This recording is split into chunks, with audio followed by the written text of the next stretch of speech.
sir. Okay, good evening, everyone. Good evening, Mr. Mayor. Council is in session. Deputy Mayor, would you do us the honor of reading the land acknowledgement, please? Thank you, Mr. Mayor. We respectfully acknowledge the City of Corner Brook as the ancestral homeland of different populations of Indigenous people. We also acknowledge with respect the rich histories and cultures of the Beothuk, Mi'kmaq, Innu, and Inuit of the province of Newfoundland and Labrador. Thank you very much. Okay, tonight's Committee of the Whole, we have an extensive agenda. Would someone like to move the approval, please? So moved. Thank you, seconder. Seconder, not sure where you got it. Okay. All those in favor? Aye. Counter-minded? Carried. Okay. Now, before we get to the minutes of previous, I did want to mention that you may notice item 24-134, council remuneration review. You'll notice the item is marked defeated. At the meeting, I erred in declaring the motion carried.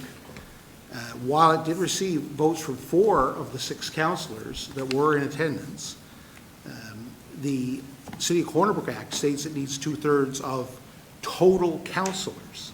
And while the language is ambiguous, we have been advised by our council that this should be read as 2/3 of councillors in office at the time, not 2/3 of councillors at the meeting. It's funny, the act itself, everywhere else except one other place, states councillors in office, not total councillors. So that motion was defeated, and so that was reflected, of course, in minutes. So again, apologize to those hoping to make a little more if elected to council next term.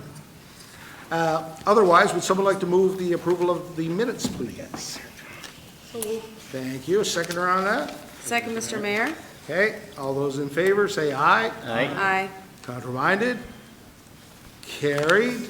Business arising from the minutes. Mr. Mayor. Yes.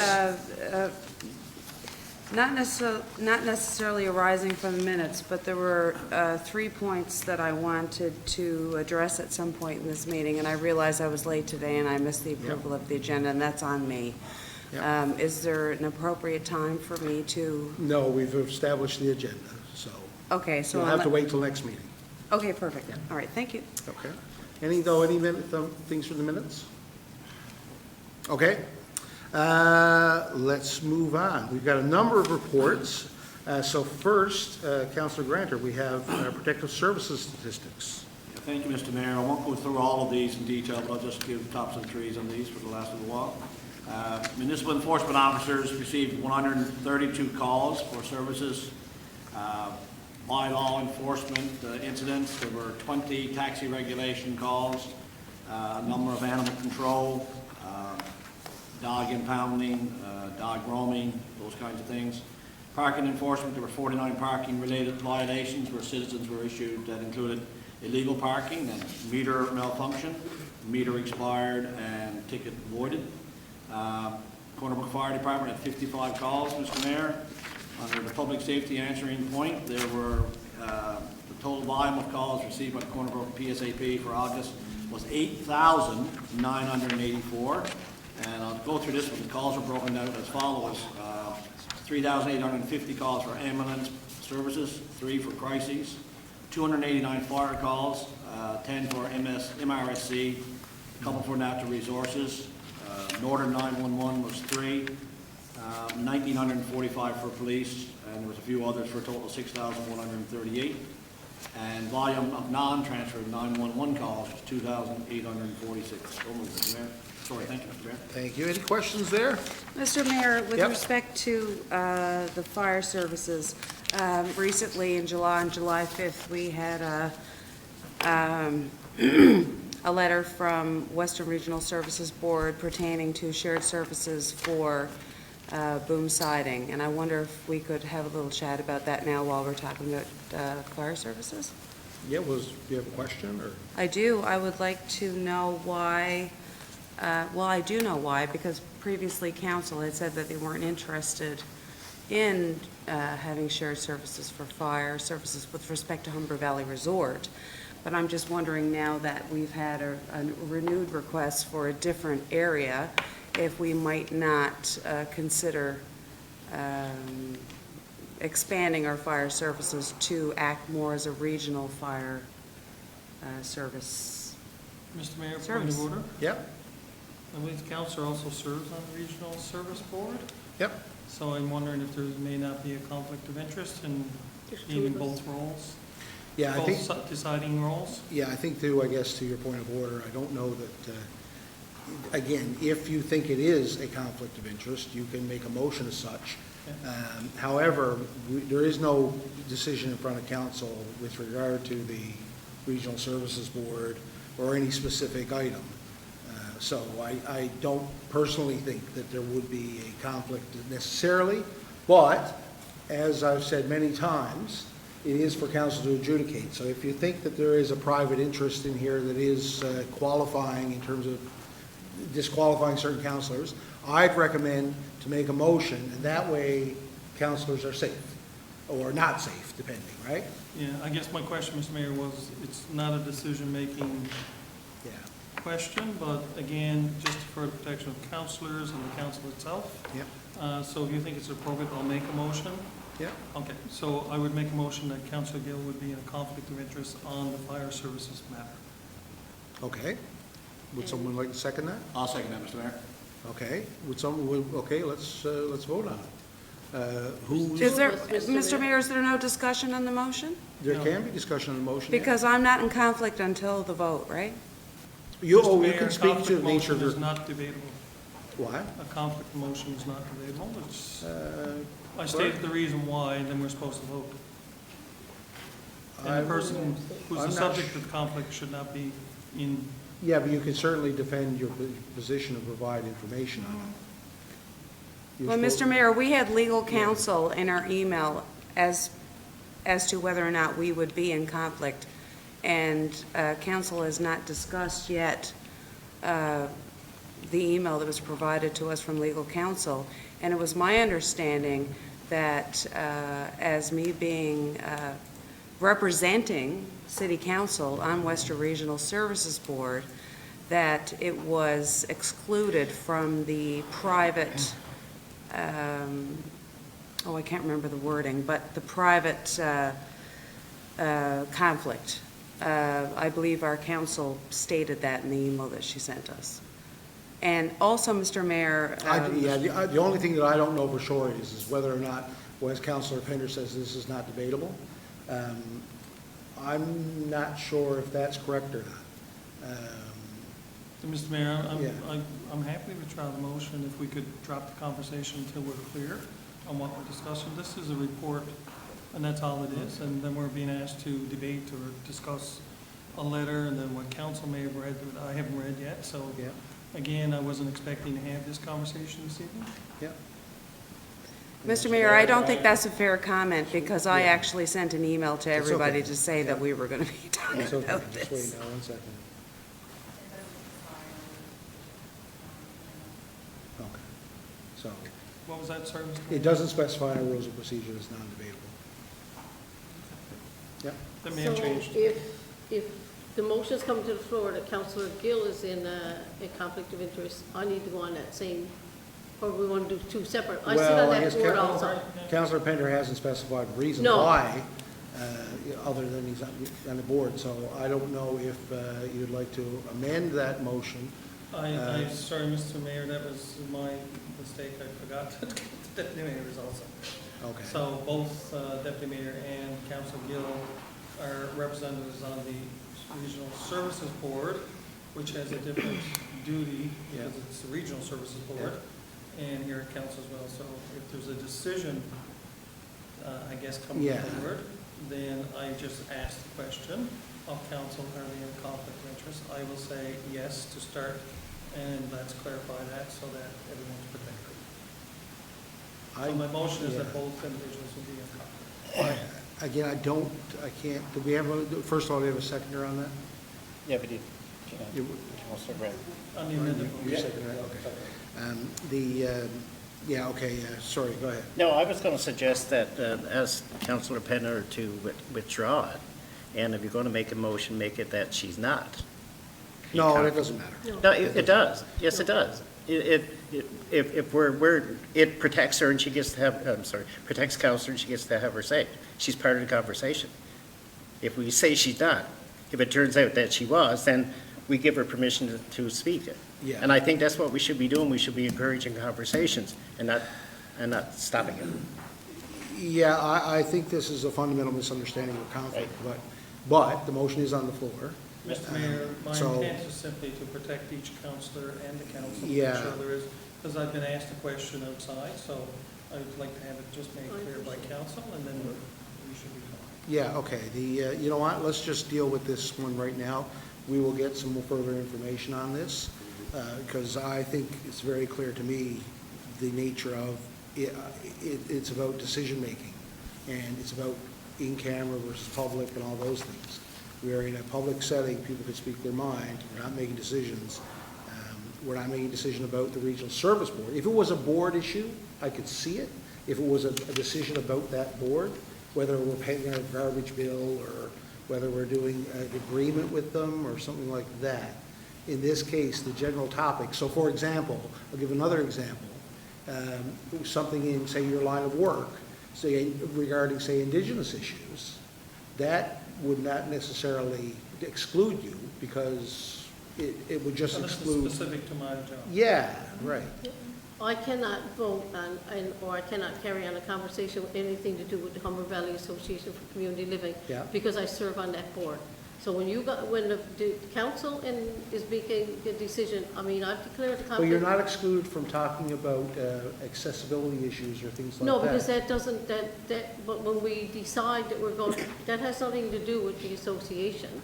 Right, so that's But- what I'm saying, regional issues and sharing regional services doesn't necessarily have to do with the regional service board. But this one, and I'll go back to the Yeah. association, when the permit's given out, or the contract's given out to the Humber Valley Association for Community Living Yes. to operate in the park, I have to go back there and sit back there. Right, because it's specific to that organization, This not one is about, specific to an not about to organization. the things they serve. So Yeah. if we want to have a conversation about regional services without talking about a specific arrangement with the services board, But, Mr. yeah, Mayor, it's not a private interest. I understood the question was concerning the letter we received from the Regional Services Board. Yeah. I don't think I think that was the framing of it, but I don't know that there's a decision to be made based on that letter. It brought up the issue of regional services. Yes, Mr. Mayor, if I may? So, you know what I mean? Yeah, but, I mean, I don't know what's being discussed at that point, right? So, I know right now they haven't asked us of anything, but they're looking to Yeah. all communities, I think, to discuss. Well, you know what, let's just deal with this issue now in that conflict of interest motion.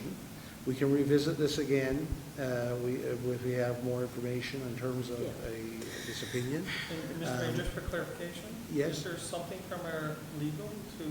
Yes, There was an email sent to all of us, When was yes. that sent? Because I didn't see anything Friday. Yes. it was sent September Late 20th, Friday. 12:06 Late PM. Friday. Yeah, Okay, Yeah. I look Friday morning. But it basically describes the new conflict of interest And legislation. that's my question. Yeah, it describes private interest. In our council's opinion, the board appointments for counselors is a gray area. In her opinion, it may not be considered a private interest because we are appointed because of our position as a counselor. However, she did recommend, as a way to deal with it, is to clear it through a vote of council. Mr. Mayor, if I may? Yeah. A vote of council, Yep, we can do, yep. a sorry. vote of council is subjective. I would. Absolutely is subjective, Right. but that is the procedure. I understand And that. Yep. I understand Yep. that, but I do, if We will I, revisit this decision, but for tonight, let's just vote. So we have a motion that says you're in a conflict of interest, And I'm you're in in a a conflict of conflict. interest. Let's vote on it. So if you think that the counselors are in a conflict of interest, say aye. Aye. Nay? you're in the Okay. oh my, oh my.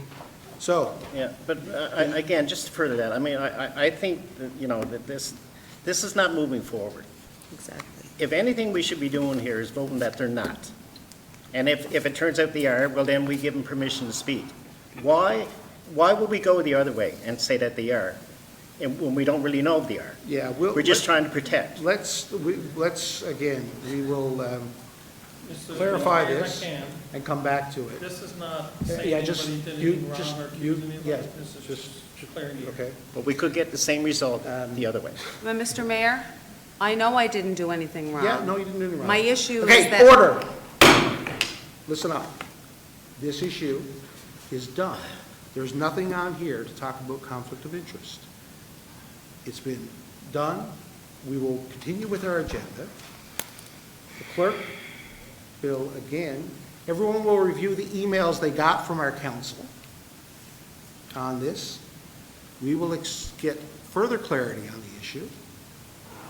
And then we will come back to having sensible discussions at a later time. For now, this issue is done when it comes to Councilor Gill and Deputy Mayor. Yes. Yes, Mr. Mayor, I requested to speak. I didn't do it verbally, but I raised my hand 3 Yeah. or 4 times while this was ongoing.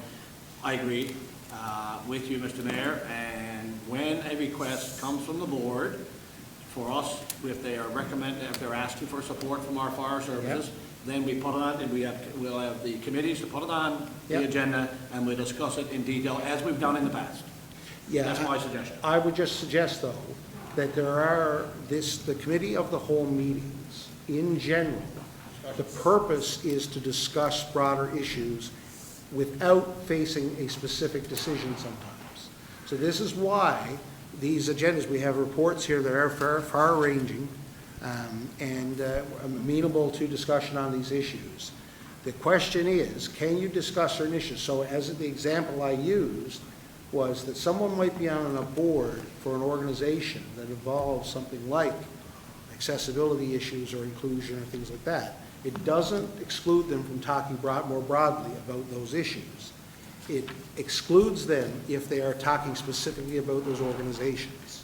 So this is the clarification that we will get from our council to make sure that, as the councillor said, no one runs amok or afoul of the issues. The issues of regional services, I think, is an issue that we should definitely discuss. It behooves us in the environment that we're in with shrinking budgets and bigger requirements, neighbors that will require these services. I know our staff gets requests for these services on a regular basis, whether that's for municipal enforcement, for fire services, any number of things, planning services as well. This is definitely a broader discussion that should be had outside of any involvement with the Regional Services Board. But that's just my 2 cents on it. So let's put that aside. Mr. Mayor, could we please put it on the agenda for the appropriate meeting so that we can have a fulsome discussion on that? Absolutely. Thank you. Okay. Mr. Mayor? Yes. I actually have a question on the item. Yes, go ahead. Okay. I wonder if staff could just highlight something for our residents. Because we say ambulance calls 3,850, and this is a provincial service, so I wonder if council staff can give us an idea of the range or the region that we cover. Yeah, oh, yes, yeah, absolutely. Yes. With respect to these calls, there's a lot of calls if you're thinking Yep. it's just Corner Brook, right? Yeah, our Corner Brook PSAP actually covers the geographic area of Nain, northern Labrador, out to Salmon Line. The division is based on population, not geographic area, so that's why the division is moved right on into the Avalon Peninsula, up as far as Nain. Mr. Mayor, I believe there's only 2 on the island, is that correct? What's that? 2 of these PSAPs, or are there more? There's just 2 PSAPs on the island, yes, one in St. John's and the other So here we in cover Corner. basically Labrador and most of Newfoundland, and the other one is the Avalon, roughly? Roughly, yeah. From Salmon Line. Please address the chair, just as a Yes. note. Just don't want to just keep decorum, Sorry, that's all, right? Okay. Yes, from Salmon Line west and up to Nain, Labrador. Okay, good. Yes, Any other thank you, Mr. questions Mayor. on the report? Okay, thank you very much.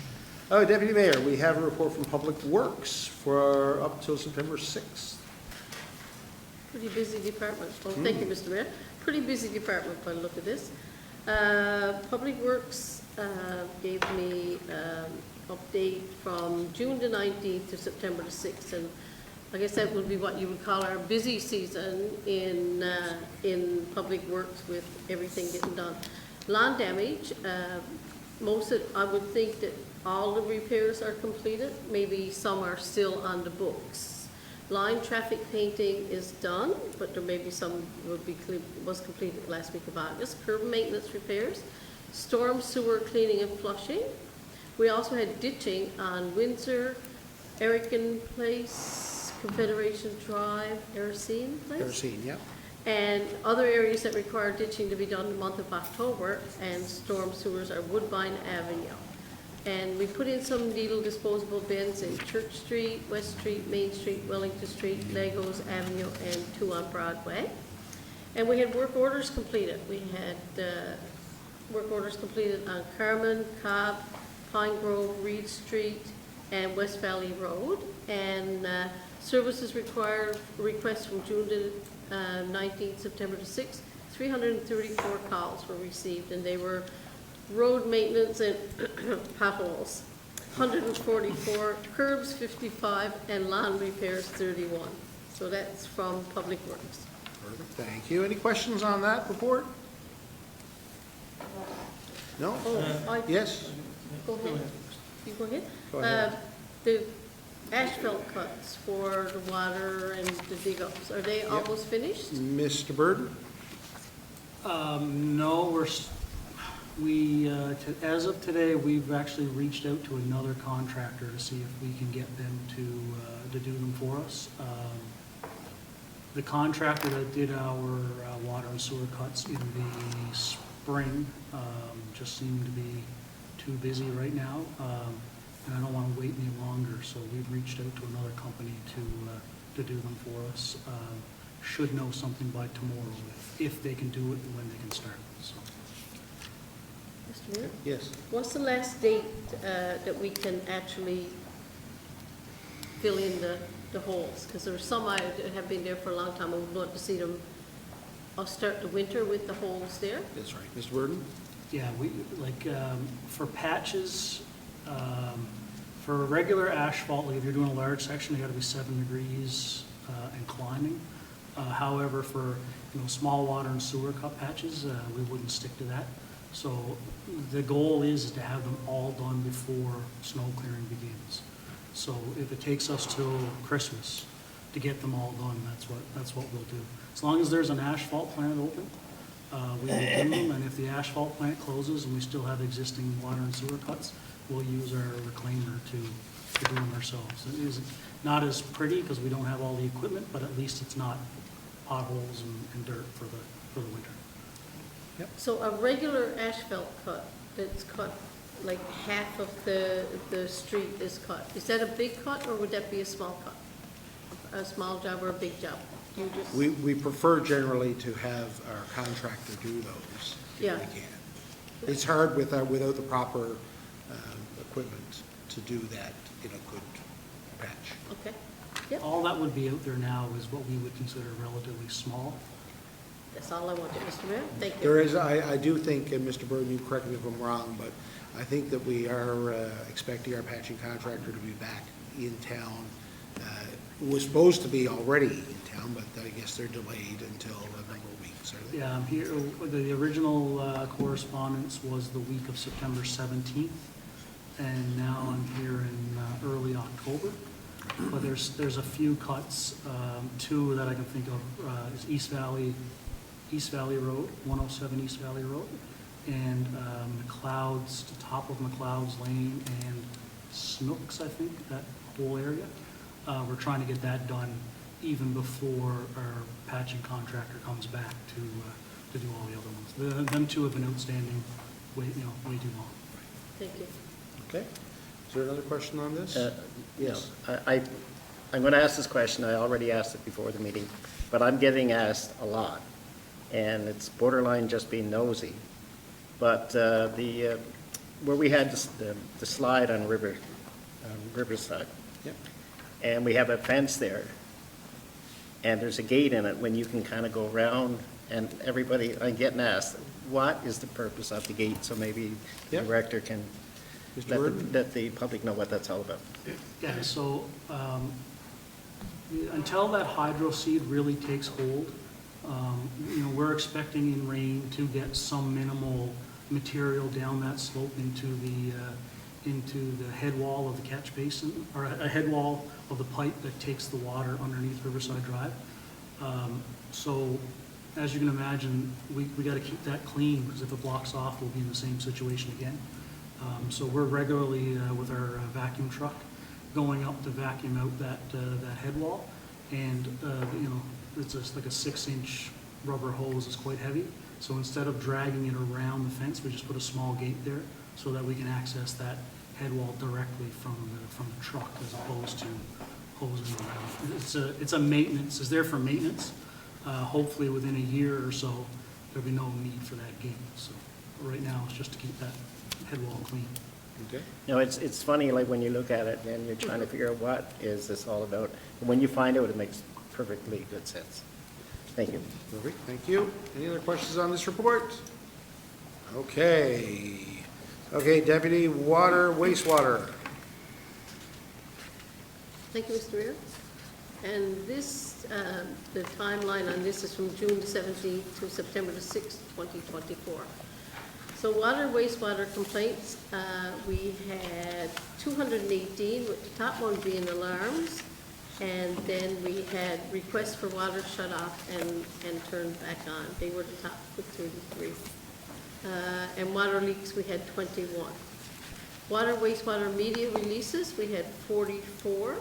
And 12 of those dealt with road closures and the precautionary boil order advisory. We had 5. And emergency water outage, we had 9. Water, wastewater recoverable works, we had $6,251.54, with the request to turn water on and off being the top with 19. Water, wastewater repairs, we had 18, and curb stop repairs was 6, and down to valve repair had 8.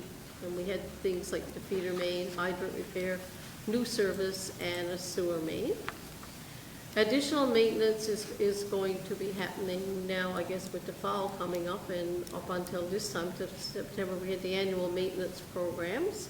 We had Capital Works provided support for various capital work projects, for example, Mount Bernard reconstruction, Curling Street, retaining wall, Deep Gulch, culvert replacements, Riverside Drive walking, biking trail, Old Humber Road, and the retaining wall. Upcoming maintenance, we have to repair 5 water main valves, complete remaining annual maintenance program. And we have to winterize the splash pad, and I would assume to guess that's all been done as of September 24th. Water treatment plant maintenance. In June, we encountered issues with both the soda ash, and both issues were resolved with orthophosphate system. Okay, pretty close. Yeah. Both issues were resolved in a timely manner. And maintenance in June and July, we had maintenance for the repaired chlorinated room exhaust fan and a lot more. In August, we completed the ROB inspection of filtered water tank. This is the first time it was inspected. No issues were found, and we had completed remaining annual service on the chlorination equipment. And the upcoming maintenance on that splash mixer chamber, media filter to replace flow control valve, fall facility cleanup, annual backup generator service, and 3 Grenfell students will be starting in September to complete another research project. Their first visit and tour was scheduled for September the 12th. Perfect. Thank you very much. Questions on this? Yes. Yes, Mr. Mayor. I've seen some correspondence from some residents on Pratt Street that have indicated to staff that there's, or they feel that there's an issue with regard to water pressure, since they correlated with the So I read some correspondence on that, and I'm just wondering, I know two pieces of correspondence. I'm just wondering if others on that street, Upper Wheelers Road, Pratt Street, also have, or having some issues with regard to water pressure.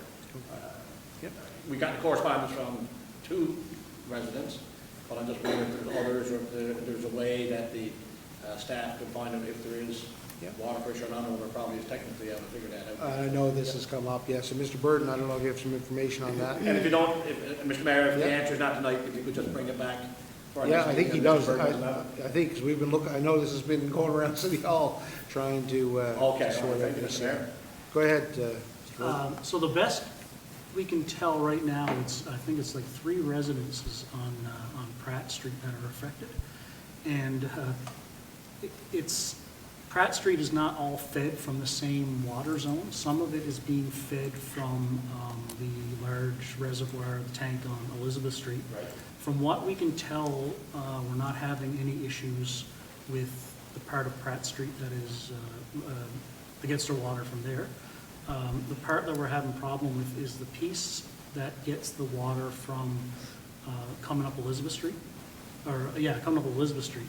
And we have now, with the Deep Gulch project on the go, we have one of the feeders basically shut off that goes up to the west side. So we're running out of one feeder instead of 2, just so that they can do the Deep Gulch project. So we think as soon as the Deep Gulch project is finished and we can put our 2 feeders back online, we don't think there will be an issue anymore on the top of Pratt with the pressure.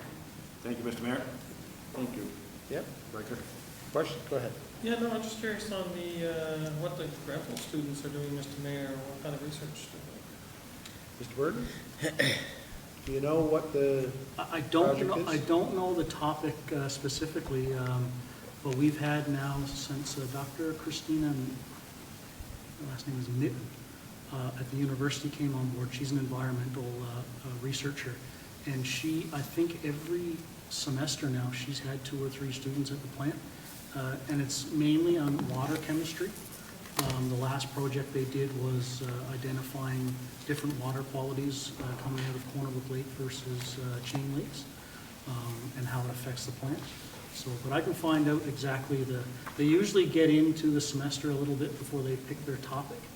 They usually do a tour and talk to the operators and then come up with the topic and present at the end. But I can definitely get a feel for what they're going to do this fall. doing? No, I think it's great, Mr. Mayor, so okay, nice to see them as well. okay, thank you very much. Okay, moving on.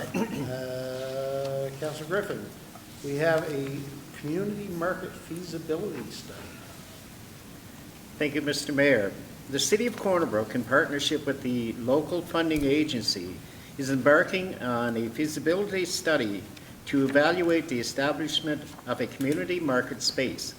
This initiative aims to provide a vibrant venue that supports local commerce, community engagement, and cultural events. I didn't pronounce that right either.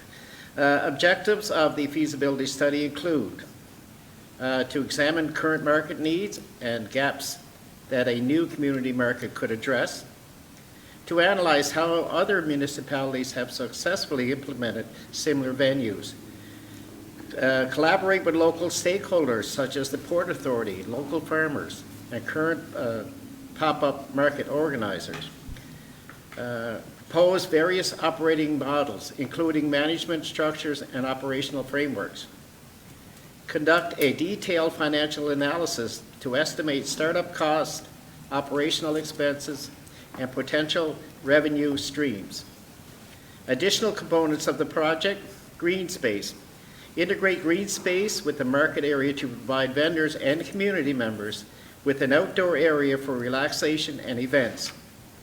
To design this space to host community events and enhance the market's appeal. The community room, to include a flexible community room available for rental by local groups and organizations. Venue for cruise ships events, to design the market space to function as a venue for special events, particularly when cruise ships are important. Okay, thank you very much. Questions on this one? Yeah, Mr. Mayor? Yes. Just a thought. I agree with this. It's a feasibility study, and any work that's going to be done on that, once it comes back to a study, I'm sure will come back to this council or some future council for a decision-making. But when I look at the green space, and especially if you look at certain parts of the city, I wouldn't want any activity or any development to swallow up or engulf more of our green space. We have some green space that's available, but I wouldn't want any development to swallow up, especially in the, say, the West Street area, any more of the green space that hasn't already been swallowed up. So to keep it green, because park-like settings are very, very important, and green space are very, very important. But I do support the initiative, Mr. Mayor. Thank you. Any other comments or questions? Yes. I'm just curious, and sort of following on what Councillor Grantor has said, like, have we looked at any specific area? Because I'm just wondering where they say cruise ships, are we talking downtown, or this could be anywhere in the city? Yeah, Mr. Burton? Right now, it's not clear in the update, but right now, that's just gone out for a request for proposal. So no work has actually started. It doesn't close until the 7th of October. So right now, we're just looking for a consultant to kind of hire them to give us some ideas. So very, very preliminary at this point. Thank you, Mr. Mayor. Mr. Mayor? Yes. I would love to see a revitalization of the commercial street area where there are those, all of those, large, sort of rusting metal buildings. If we could take that and, gentrify it, or whatever that term is, and make it a place that's safe and turn it into a place that's, it is close to the downtown, it is where they walk around. I guess there will be an opportunity to feed in that manner when we get to the survey portion. Yeah, I would imagine this project, these typically do involve a lot of consultation and Yeah. community input, so. Okay, thank you. Yep, any other questions? Thank you very much for that. Mr. Mayor? Yes, go ahead. Just through the power of technology and my staff, the student topic, they're actually comparing orthophosphate versus the Langmuir index for corrosion protection. So they're looking at using more soda ash to basically line the pipes to form a scale and use less orthophosphate because of the cost. That's what I'm looking at. Cool. Okay, Councilor Griffin, we have a development, planning, and community services update as well. Thank you, Mr. Mayor. This report is intended to serve as an update to council and the public regarding various development, planning, and community services. The community project updates are as follows.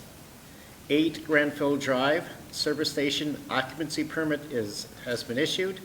Dairy Queen, occupancy proposed for early November. 29 Lundrigan Drive, office warehouse. This is a new building. The work is ongoing. 40 North Shore Highway, Mount Patricia Cemetery extension. The permits are issued. Work is ongoing. 336 Curling Street, 4-unit apartment building. Permits have been issued. Work is ongoing. Fort St. Mark's Avenue, Pilcher's Funeral Home extension. Permit issued for 2 extensions. Construction is progressing, anticipated to be complete in a couple of months. Face blade sign, awesome programs. More applications are being reviewed under these programs. A few additional inquiries have been received. Thank you, Mr. Mayor. I think there's a page, you might have missed a page there. Oh, and the back. It's double-sided, the same Yes, I'm sorry. environment. I'm sorry. 1 Mount Bernard Avenue, counterbalance gym extension, permit is issued. Work progressing, completion anticipated in a few weeks. 4 Harold Avenue, annex converted to apartment building. Architectural drawings received. Exterior work is slated to start this fall or spring of 2025. Industrial park study, a request for proposal has been released for consulting services to determine where and how industrial park land can be developed and or expanded. To determine high-level costing for such development.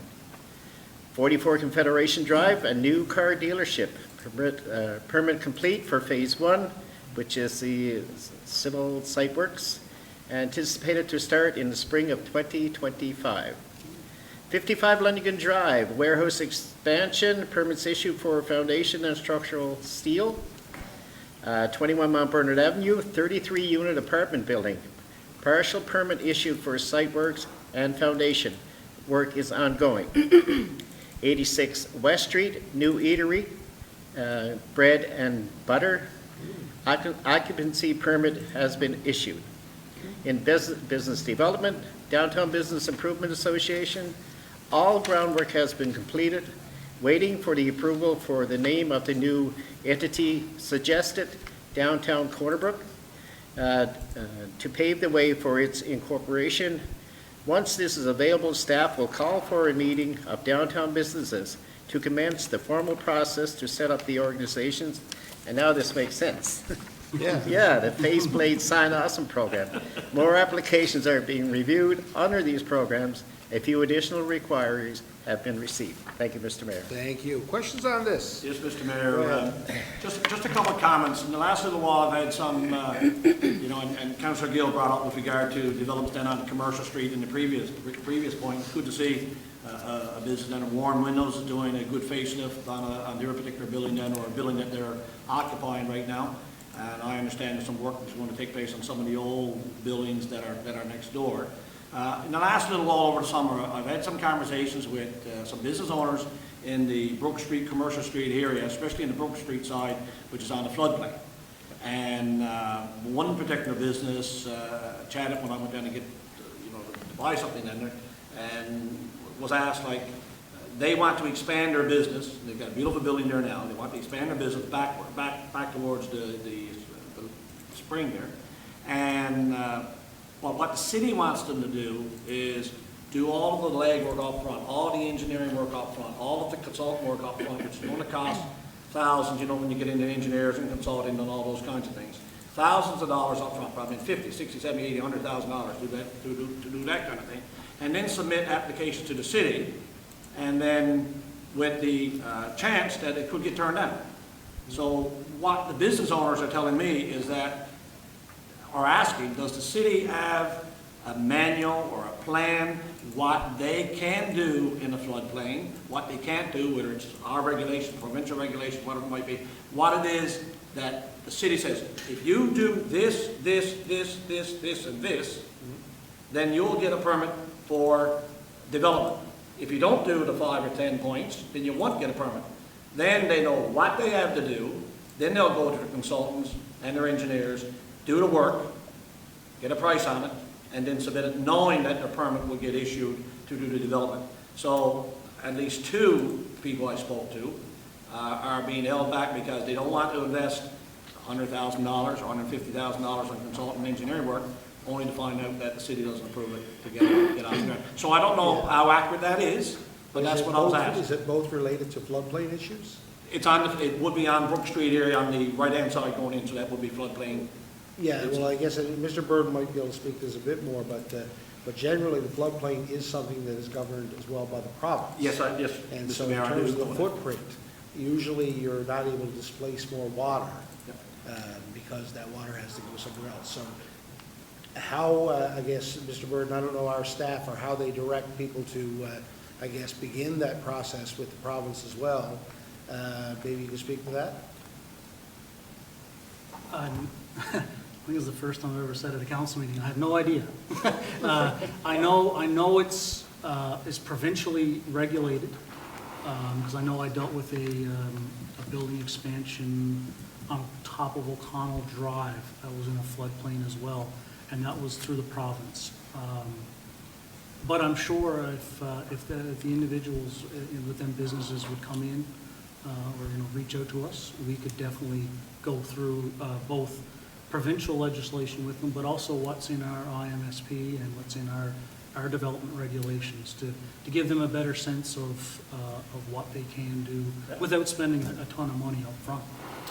I just know it's a tricky spot to develop between Brook Street and the brook, just based on it's been zoned or it's been deemed a flood zone by the province. So I'm sure there's something that can be done without them spending a ton of money up front, but Thank you, just Mr. Mayor. I'll come in and meet with report back. staff, we'll try to sort it out for you. Thank you, Mr. Mayor. I'll report Either back. way, I just want to, we would never ask someone to do hundreds of thousands of dollars worth of engineering work with the risk of nothing getting approved. Typically, our inspectors would be able to tell them generally what would be allowed. It is quite true, though, that often that does result in requiring a lot of engineering work.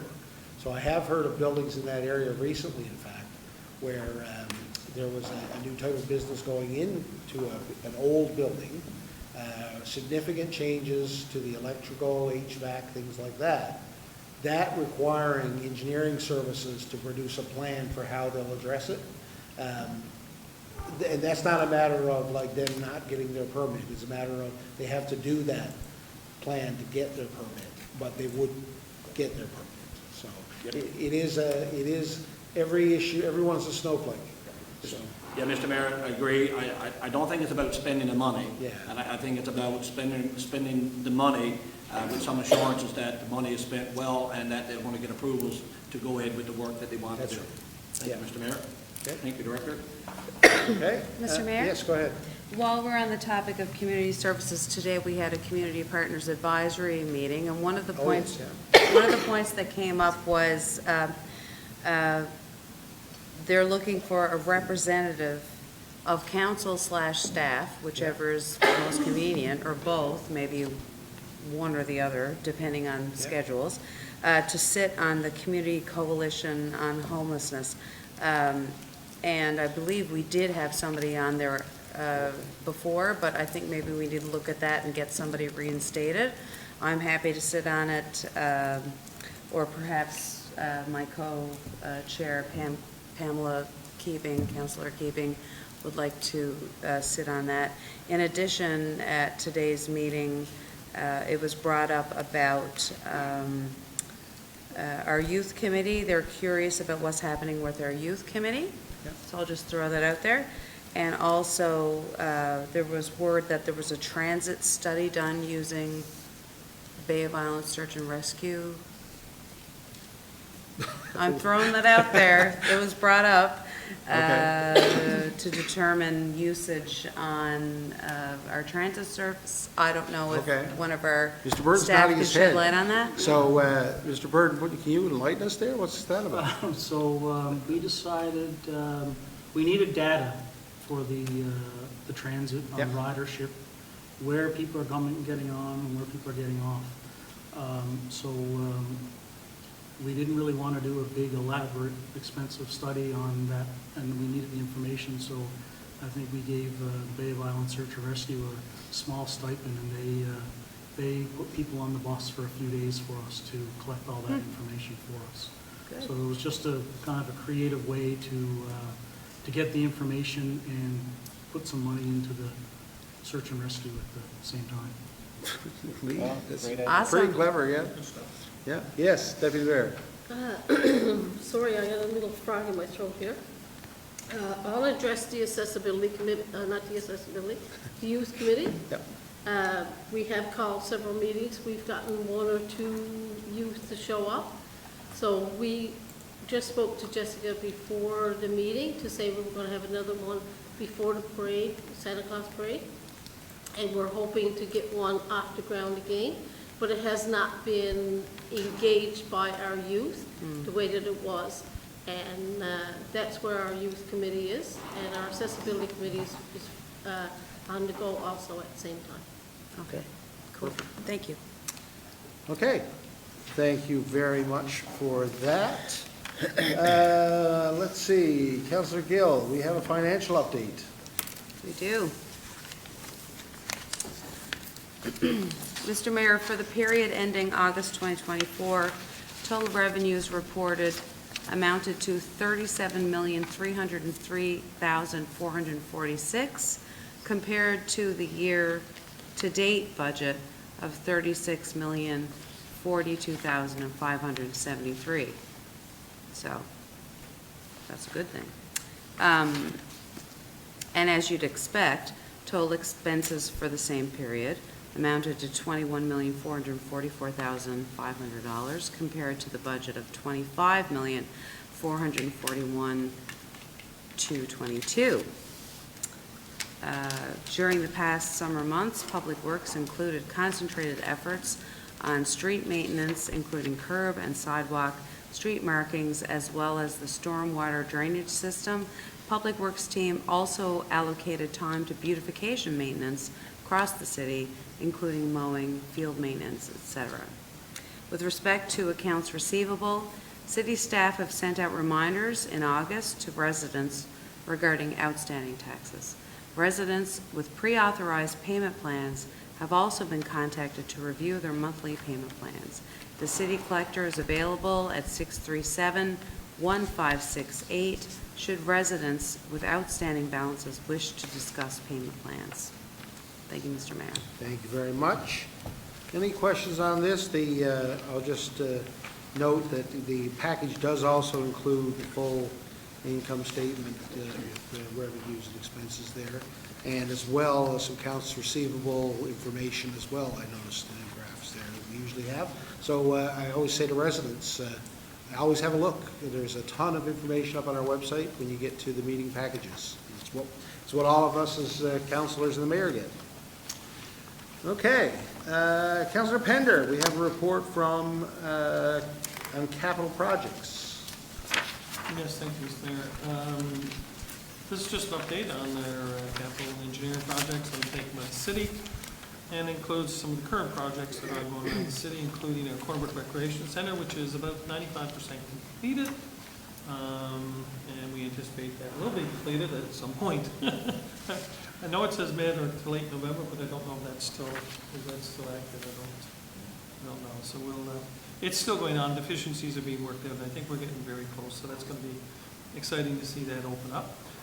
Mount Bernard reconstruction, another major project, has been going on in the city for the last several summers, and pretty well concluded now. The remainder of the surface was asphalt was put down in late August, and I guess in the spring of 2025 there'll be a bit more work on the paving to, I guess, put the second coat on. I guess there's a base coat on that section for now, and that'll be done next spring as we normally do. Deep Gulch Brook was mentioned earlier. The project was awarded. It's being worked on. It's kicked off in end of May, and constructing the end wall there now. The footing pour is scheduled for September 17th. Curly Street retaining wall, that was awarded as well and started back in May.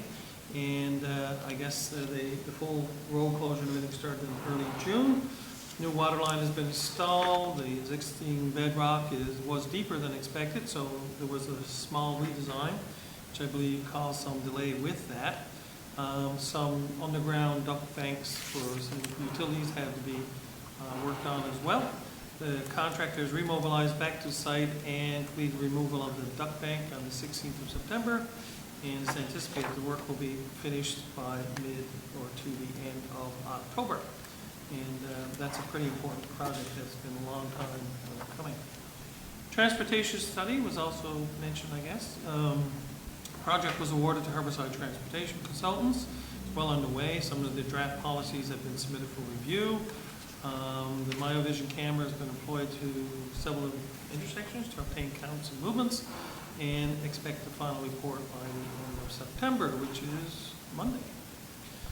Transit accessibility study and implementation plan is ongoing. The final report is expected early to mid-October. There'll be a briefing for council once we receive that. With respect to some of the intersection improvements that took place this summer, our consultants, Harborside Transportation, is the consultant. Design is underway for fall 2024 tenders planned, and with a spring 2025 installation. And I guess it was issued for review drawings, returned to consultant September 3rd, whatever that means. I'm sure Mr. Burton could probably highlight us or inform us. Curly Street Storm Sewer, that was awarded to Anglo for the consulting. Contract was awarded to Marine Contractors. Construction started August 23rd, and it's about 50% complete. The Main Street Pedestrian Bridge, Anderson Engineering is consultant for that one. and the actual contract was awarded to Brook Construction. It started on the 16th of September, and I think the city actually put a picture of the old bridge is gone now, so that is well on the way. Same with the Old Humber Road retaining wall on the lower end of Old Humber Road. Again, the consultant is Englobe, the contractor is West Coast Excavating. Project started the 26th of August and is about 50% complete. Paving program was mentioned earlier. Contract was to Marine Contractors. We do use the gas tax and the multi-year capital works funding for this, and it says here it's 95% complete with one street remaining. I don't know if that's still the case. Great Trail Phase 2, contract was awarded to West Coast Excavating. The excavation and curb work continues, and it's hoped that that'll be completed by November, and they are making good progress, and some of the curb work is actually in, so it's looking good. The Star Trail Design and Strategic Trails, Strategic Tourism. I don't know what that stands for anymore, Mr. Mayor. Strategic tourism for areas and regions. For areas and regions, which includes our partners around the Bay of Islands, as I understand it. Yeah. So design and construction of Man the Mountain and Cape Bloomingdown hiking trails. Funding was received from several sources, and the city's put in 10% of the total cost. And the final report is expected in mid-October for that one. Once received, funding application will be drafted to obtain funding for the actual construction of the two trails. And finally, the City Hall atrium lighting trials are being conducted in the atrium to determine the optimal product for the desired effect. And that is, I think, yes, the end of that report, Mr. Mayor. So I guess people will realize there's an awful lot of work that goes on in the very short construction season. And a lot of disruption, as people are aware, but it's all a necessary evil to either repair things that need to be repaired, improve certain things that we have, or add new and additional amenities to our city. So, thank you, Mr. Mayor. Thank you. Questions on any of these items? Yes, Mr. Mayor, getting back to the pavement on, and the development on Mount Bernard Avenue, it's really good to see that project coming to being totally complete. I know the upper level of Mount Bernard, and I guess the actual second layer that will go on next year.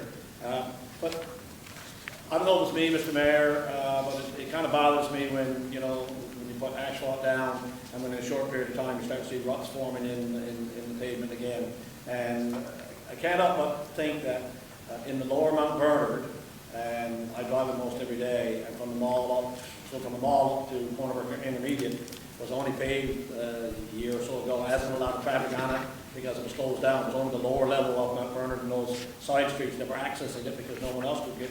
But even when I drive it now, even the lower level just down between the mall and the school, it seems like there are ruts already starting to form in that asphalt. And I'm saying to myself, like, it's only been there for, I don't know, 12, 13, 14 months.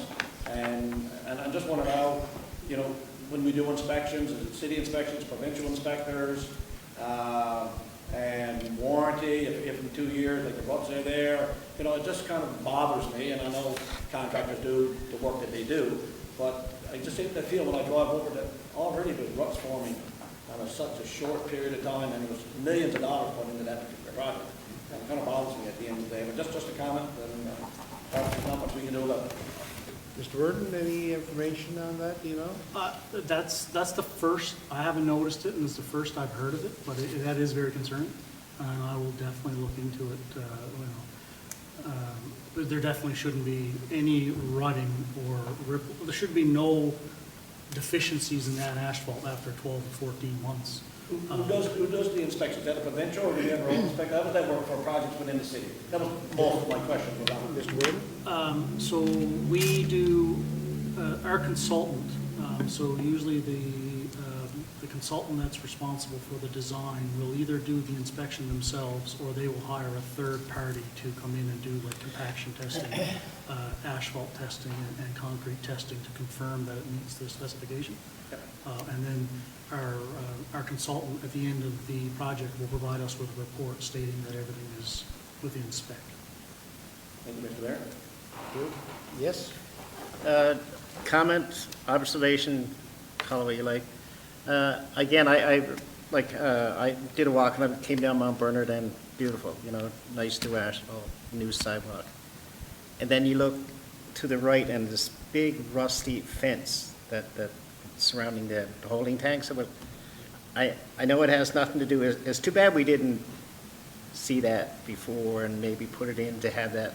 Because it just, when you go down now, for me, I don't look at the pavement anymore. I'm just looking, it looks so out of place now. And the other one, Mr. Mayor, too, by the Sir Richard Squires, that metal fence, that steel, it's terrible. It's rusty, it needs to be painted, and that's right smack in the middle. You know, like I know it's not us, I but, was gonna say, this wouldn't be our property. no, but I don't know, like I said, that's just a common observation, but it's too bad, like even if we had to haul it down, put up a wooden fence, anything to make it look, now it's complete. It just looks like we bought a pair of shoes with no laces. You know. Okay. Any other questions on the Capitol? Okay, thank you very much. Councillor Keeping, Civic Center, busy spot. Thank you, Mr. Mayor. There were a number of exciting events held at the Civic Center over the summer, including Canada's Top Psychic, Canada's Circus Spectacular, an Irish concert, Autocross, Thomas Amusements, an Aki Newfoundland Labrador's Art Performance Program camp was hosted there with 300 athletes, coaching and training staff with the housing and meals provided at Greenfield campus, and there were over 1,000 visitors to Cornbrook throughout the camp. Activities and programming. Ball hockey programming continued to grow with programming offered to under 9, 11, 13, 15, and this year the programming was extended to under 18. The studio was host to a number of Greenfield summer camps, including a variety of sports camps, focusing on volleyball and basketball.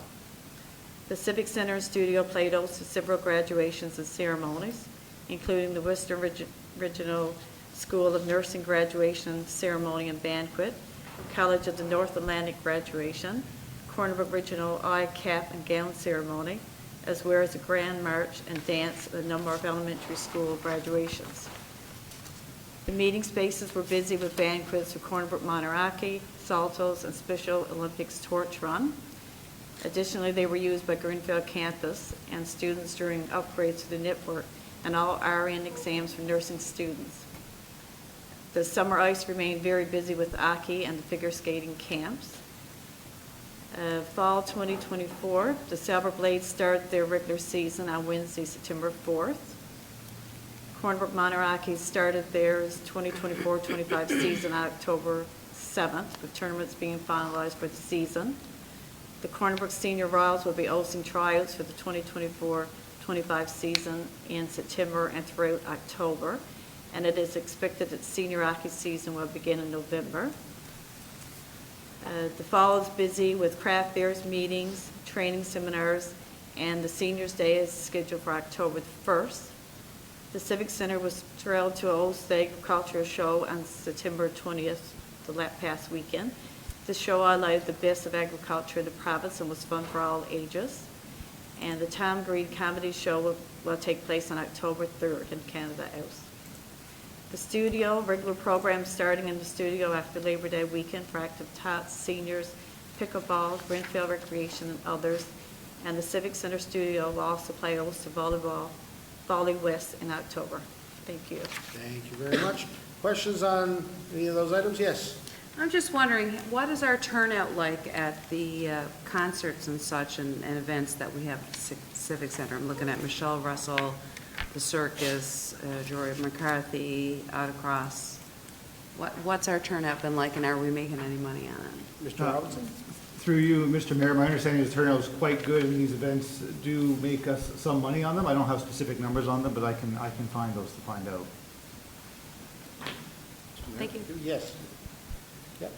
Yeah, thank you, Mr. Mayor, and Councillor Keating mentioned pickleball, and our media that we have in the city are doing a good job with what they have, and we don't have the paper anymore, and sometimes things get missed because we don't have that weekly written paper. We just had, if I could just take a second because pickleball was brought up, we just had two of our residents that had significant accomplishments at national championships in pickleball. 2024 national championships were held in Halifax in August, the 28th and 24th. And gold medal winners were Bill Butt and Jamie Schwartz, and they competed at the 4.0 level, which is one notch below 5.0, which is the highest level for pickleball, and in the age of 65 and over, so they were gold medal. And then they went on the following week, Mr. Mayor, to the Canada 55 Plus Games in Quebec City. And again, they competed at the 4.0 level, and both of them as teammates came back again with a gold medal. So congratulations to both Jamie Schwartz and Bill Butt for their accomplishments in pickleball, which is a very growing sport, as we all know. So congratulations to all of them, both of them. Perfect, thank you for that. Any other questions? Yes, Mr. Mayor, one other point came up, I believe I brought it up at the last meeting or the meeting before, with regard to the basketball courts on Windsor Street, the old basketball courts. And as you know, I live up in that area, but there's a lot of young boys and girls that are, needing a place to go for recreation. And we did have a policy over the last number of years, and I don't know if it's still in effect or not, Mr. Mayor, like when we get subdivisions being put into neighborhoods, I believe there was some stipulation there for the contractors or the developers to maintain some green space for recreation facilities like playground equipment, courts and those kinds of things. And we got significant development in that particular area now with the new hospital. We've had the Pratt Street development, which has been ongoing for the last 12, 15 years, or perhaps longer, which is still not fully complete. I think there's still a couple pieces of land at the end of Pratt Street. We had the Pratt Street extension, which started 4 years ago, which is still in the development phase. And then we get the development off the Corporal Pinkston Road there on Matty Mitchell and those streets. So it would be, where are we as a city when we get these developments in the sense of requiring the developer to put in green space that would include playground areas, basketball court, those kinds of things, and or access to snowmobile trails, ATV trails, and those kinds of things from those new developments, because that part of the city is going to continue to grow. And land is at a premium, but yet there's a requirement there, and I did understand in the past, someone answered, that sometimes the developer will pay the city, fund or a fee in lieu of putting in these playgrounds and these spaces. My take on it is that the developer should put in these play spaces for children in the area. We're all about activity, kids being active and those kinds of things.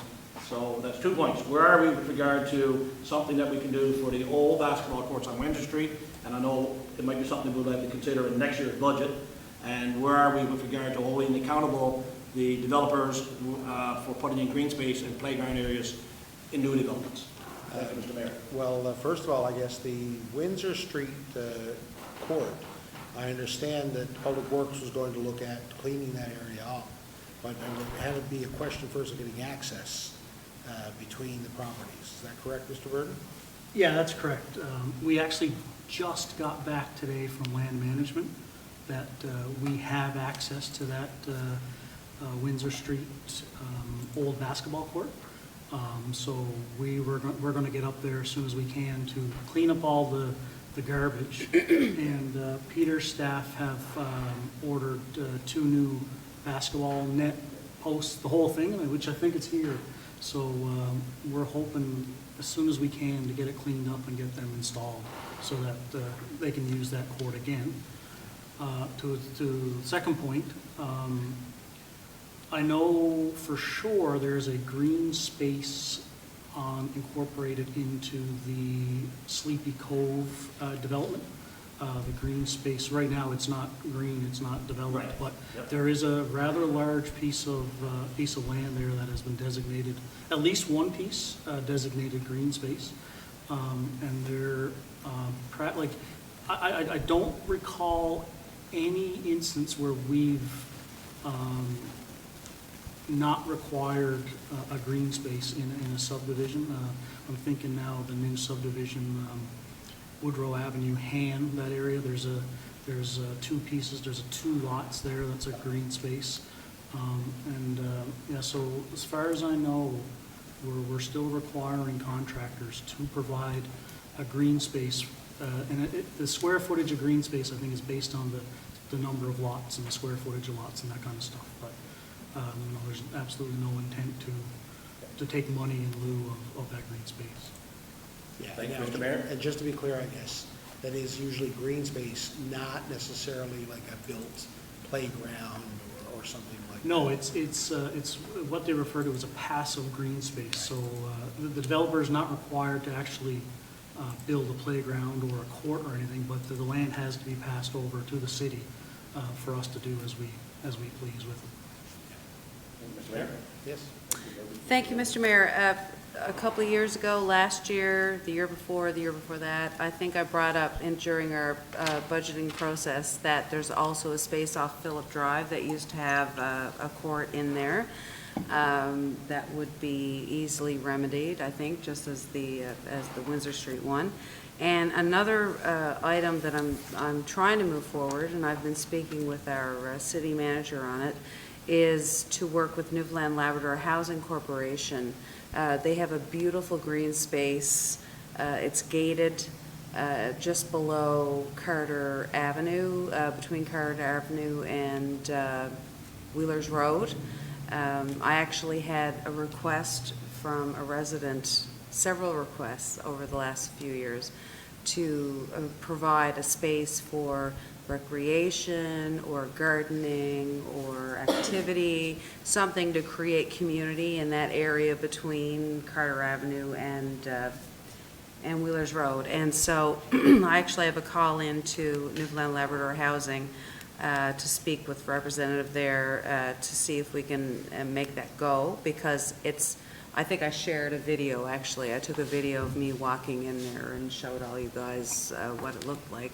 It's perfect. It's like a green space, and they mow it, and there's nothing in there. So if we can work with Newfoundland Labrador Housing to actually create some kind of activities in there for children or for residents with respect to gardening or community gardens, that kind of thing. Thank you. Thank you. Yes? I'm wondering, like, when we give developers land, is there any kind of a timetable as to development? Yes, typically, we wouldn't give anyone anything. No, no. We sell it to them. Yes, I'm sorry, yes. But yes, typically, there are requirements for timelines associated with those things. I'm just thinking the area between Dawpitch and the trailer park.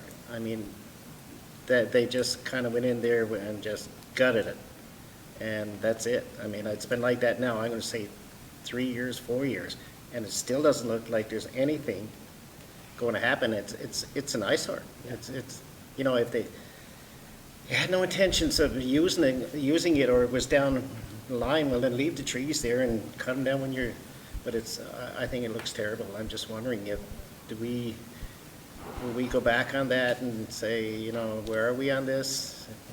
When is this development going to start, or do we just kind of sit back? Yeah, and I don't know, who would like to talk about that? Well, I haven't been involved in that yet, but I know the city manager, I know Darren has had meetings with the developer, trying to get something moving. Something, yeah. Because there's several locations around the city where development has kind of started and not been completed. So I know Darren has had meetings with the developer to try to get everything in place. Typically, it's you know, sometimes they're waiting on permits because we're waiting on engineer drawings. So I know Darren had a good talk with the developer to outline exactly what it is we need. And as far as I know, they were working on it to get it moving. But like I said, that was through conversations with Yeah. Darren. I know we're on it. We're not sitting on it, but I wouldn't be able to comment on how quick it's going to take to actually make something happen. It just seems like they cut the tree and turn off the saw and put it in the truck and went on, like, you know, even if they have something there to give somebody some idea of what's coming. You know, like, it just seemed like they went in and cleaned it out, and that's it. Haven't seen them since. So I have had many people mention that to me. Yeah. Yes? Yeah, Mr. Mayor, just further to that, I agree with council. I was down in South, and it's quite a state, but wasn't there also part of that was to put some additional parking spaces at Daddy Dog Hitch? And of course, I'm assuming that hasn't occurred either, but I don't know. I haven't been down to see. But just, you know, because if that project is not happening, then the work that, and I guess there was some, I'm thinking there was some city land moved around there to accommodate all that. So, like, you know, we expect that some of this will be done, and even if they're not doing their development, is there any way to push them to do the parking spaces they committed to? There's definitely that one there, the majority of the land isn't city land, but some of it was. Yeah. Particularly around Daddy Dog. And yes, there was I think part of that agreement was that they had to create a new parking lot Yeah. behind Daddy Dog to accommodate that swap. But yes, that project is going a lot slower than we would have liked. Now, we could, obviously, we are trying to encourage developers to get moving on these things, and obviously, these things are driven by demand as well. So the developers will often tell you that they don't see the demand, so they won't push their development as fast as we would like to see. But I definitely agree that there are aspects of this, whether it's new parking lot or making it aesthetically pleasing, that should be fixed and worked on in a more timely manner. So I think Mr. Burden mentioned the city manager is definitely on the case on this one, working with that developer to try and remedy that situation. And I would expect we'll get to something a little more conclusive in terms of timelines in the next little while.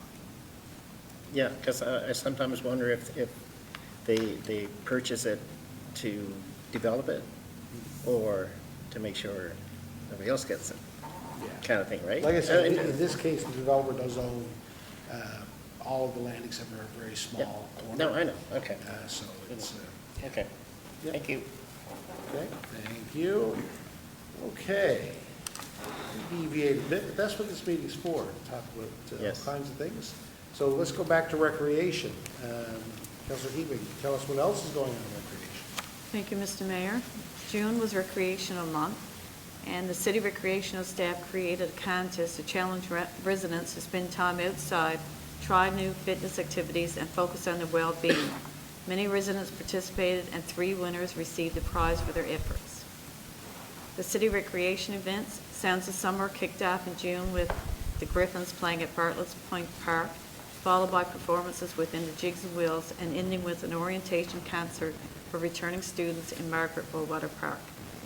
Canada Day was a great day overall as we celebrated our country, Memorial Day in Newfoundland, and opened Margaret Bowater Park pool.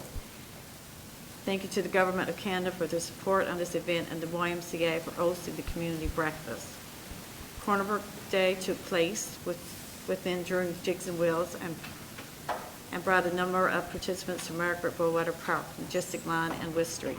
There was live entertainment, vendors, and children's activities all over the city. The 5th annual Rib Fest event took place August 9th to 11th in Margaret Bowater Park, and the combination of ribs, music, and fireworks brought our record crowds. It was by far the most successful Rib Fest the city has hosted, and we are already planning for the next year.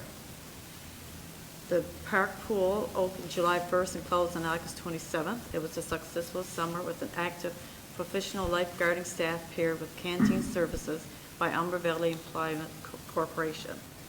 The sport tourism highlights for summer 2024 include the Corner Brook Baseball Association Mary Tavener Tournament hosting 40 teams at Jubilee Field, and Corner Brook United Soccer Club's under 13 girls and boys mega tournament, which brought 27 teams and their families to Corner Brook. Outdoor pickleball is also on the rise, and the club hosted the 2nd annual Marina Redmond Memorial Pickleball Tournament this summer at the Corner Brook Tennis Club courts. Thank you. Thank you very much. Any questions on any of these items? Yes, Councilor. Mr. Mayor, just a couple comments on the Rib Fest. Kudos to our staff and all the activities this summer. But that was certainly very successful, and I remember going down, and it was pouring down rain, people were just lined up.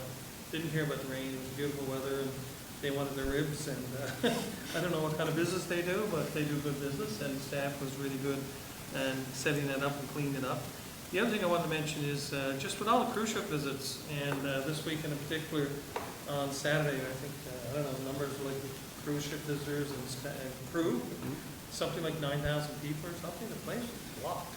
And, you know, the activities down on West Street and so on, what's going on, and, you know, we've been doing this all summer, and just, again, kudos to our staff and recreation and Public Works, everybody involved, because that's an awful lot of activities to be putting off and to do it successfully and to do it well. So, really impressed with that, and, you know, we get a lot of activities going on here this summer, there's a lot of work goes into it, so, just kudos to everyone involved. Thank you, Thank you. Yes, go ahead. Yeah, just following up on that, we're into the fall season, but there's activities taking place this weekend here on West Street as well with TB Nui. I believe it's, the 9th year or something like that, or even more than that, of TB Nui, so lots of activities Saturday evening here on West Street, so encourage residents to get up and enjoy another fall evening with TB Nui. Absolutely. And yes, to follow up, I guess, that to mention as well, I didn't, we should emphasize that there was a big cruise day on Saturday, but that also went alongside of Colors of Corner Brook, which is a city-produced event, shut down the street. Thousands of people on the go with music, and the restaurants and bars were full. So there, it's very good. And we should note too that we do have as well, as part of a project with STAR, there is a marketing company here doing research around branding and marketing for the Bay of Islands, Lower Humber region. And that's part of the STAR initiative that, of course, that we're sort of taking the lead on with our partners around the Bay and the Lower Humber Valley. So there we're treated to, I guess, a very jam-packed schedule of tours on both sides of the Bay, and to see what amenities and features we have here from a tourism perspective. And again, the plan is they'll help us develop a brand for not only what to call this region, but how to market it, and as well some digital marketing assets for that. So it's very exciting to see some of these STAR initiatives that started as early as, I think, 5 or so years ago, finally starting to get funded and take traction. So again, thanks to our tourism staff, did a great job. Mr. Mayor, Yes. just to follow up on what you said, because you just reminded me of something about the number of people in the restaurants and so on. Because years ago, people used to say, well, why do we want cruise ships in Cornwall? They don't bring any money in. I think that attitude has definitely changed. If anybody was downtown, any day there's a cruise ship in, you'll find it's, especially around lunchtime, trying to get into a restaurant or a coffee shop, and especially on this weekend, they were block selling. So there is a lot of money pouring into the city. I don't know when the last ship is, Mr. Mayor. There's still a couple more? End of October. So I think there's 17 more. 17. Yes. Well, the colors, I guess, so they're coming for the fall colors. Yeah. So anyway, there's, between the tour guides and the buses and the restaurants and everything else, you know, if anybody doubts that there's a lot of economic activity associated with this today, I invite them to go downtown, maybe they cruise ship in and try to have their lunch. That's right. Yes. Is it too early to ask, will there be a 6th annual Rib Fest? I think that the plan is to try and get Ribfest here, yes. I don't think, again, it depends on their schedule. They don't just go here, of course, but I think they have a very successful event here, so. I was actually I was talking to them on the weekend. They are coming back. Okay. Just a couple of little fun facts, and not to take away from recreation, as a complete recreation event. I just tend to spend a lot of time down there eating ribs, so got to know the guys pretty good. But the Saturday that they were here, it was raining. You know, they weren't expecting a whole lot of business. They did better here on Saturday in the rain than they did the previous weekend before, all 3 days in Truro. And Friday night, I don't know if anyone was down Friday night, which was it was a lot of people. They said they hadn't seen crowds and lineups like that since they left Toronto. So we're starting to get a bit of a name as the rib go-to for Newfoundland for sure. Rib Fest Festival. Any dates, Mr. Mayor, or are we looking at, Mr. Bird, nothing yet, right? not yet? Nothing yet, but it shouldn't be much longer. They want to get us on the books early so that we can plan an event similar to this year for such a successful event. So Good. Thank you. Thank you. Yes. No, just another comment. I think the other thing that probably goes unnoticed is when these people come here, they'll take pictures and they'll get stuff, and then when they go back home, they'll, you know, like, Oh, yeah. what they're doing, they're kind of putting Corner Brook on the map too, and not, you know, with all due respect to everything up the coast, but. Tourists, you mean, not Yeah, Woodfest. absolutely. No, I'm sorry. Yeah, the tourism, I'm sorry. Yes. Yeah, the cruise ships. Yeah, and it's word of mouth, and, you know, that's what it's all about. Getting our name out there, and this is, you know, you can stop here too. We have it all. Thank you, Mr. Mayor. Good, thank you very much. Okay, so we have a few, again, a number of timely decisions we have to come to. So first of all, Councillor Pender, a change order on the retaining wall in Curly. Yes, thank you, Mr. Mayor. So this was mentioned earlier in our report. And with respect to the work going on with the retaining wall on Curling Street, due to some geotechnical challenges, the project's design needed to be revised to accommodate the increased depth required to achieve suitable subgrade conditions.